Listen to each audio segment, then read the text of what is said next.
Karibuni wapenzi watazamaji wa chaneli yetu ya YouTube ya Sophic Africa. Tunakualika kutafakari juu ya namna ya kuishi maisha ya unyenyekevu, maadili mema na furaha ya kweli.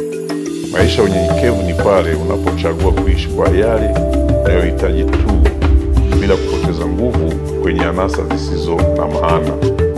Maadili mema hujengwa katika uaminifu, bidii na kusaidiana. Tunapochagua kusema kweli, kufanya kazi kwa uaminifu na kushirikiana na wengine, tunajenga jamii yenye mshikamano na utulivu. Na furaha ya kweli itakuwa ipi sasa? Furaha ya kweli haiji kwa vitu vingi, bali kwa moyo wa shukrani, kutosheka kwa kile ulichonacho, kuwa na mahusiano mema na kuishi kwa msamaha. Hivi ndivyo vyanzo vya furaha ya kweli. Tunakuomba ndugu mtazamaji, ujiunge nasi katika safari ya hekima ya maisha yenye maana. Sophic Africa, tunakuonyesha njia ya maisha yenye utulivu, maadili na furaha ya kweli. Asanteni sana.